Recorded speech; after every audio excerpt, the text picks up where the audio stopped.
ಅದು ಸರಿ ಡಿಸಿಷನ್ ತಪ್ಪು ಡಿಸಿಷನ್ ಅನ್ನೋ ತಪ್ಪಾಗತ್ತೆ. ಅದು ಅವರಿಬ್ಬರು individual choice, personal choice. I think ಇವತ್ತು ದೂರ ಆಗಿರೋದು ಏನೋ ಒಂದು ರೀಸನಿಗಿರತ್ತೆ. ಬಟ್ ಅವ್ರು ಏನು ರೀಸನ್ ಇಟ್ಕೊಂಡು ದೂರ ಆಗಿದ್ದಾರೆ ಅದನ್ನು ಸರಿಯಾಗಿ ಉಪಯೋಗಿಸ್ಕೊಳ್ಳಿ.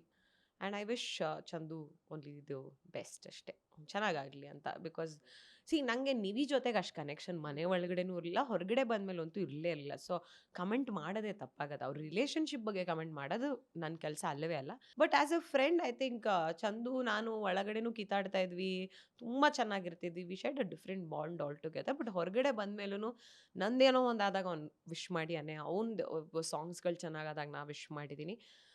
ಈ ಥರದ್ದು ಆದಾಗಲೂ I told him stay strong ಅಂತಲೇ ಹೇಳಿದ್ಬಿಟ್ರೆ ನಾನು ಯಾಕೆ ಏನು ಅದೆಲ್ಲ ಕೇಳೋಕ್ಕಲ್ಲ. It is none of my business. ನಂಗೆ ಏನಂದರೆ ಆ್ಯಸ್ ಅ ಫ್ರೆಂಡ್ ಅವ್ನು ಚೆನ್ನಾಗಿರಲಿ ಅನ್ನೋದಷ್ಟೇ. ಈಗಲೂ ಅಷ್ಟೇ ಅವ್ನು ಚೆನ್ನಾಗಿರಲಿ, ಅವ್ನು ಮಾಡೋ ಕೆಲಸದಲ್ಲೆಲ್ಲ ಒಳ್ಳೆಯದಾಗಲಿ ಅಷ್ಟೇ.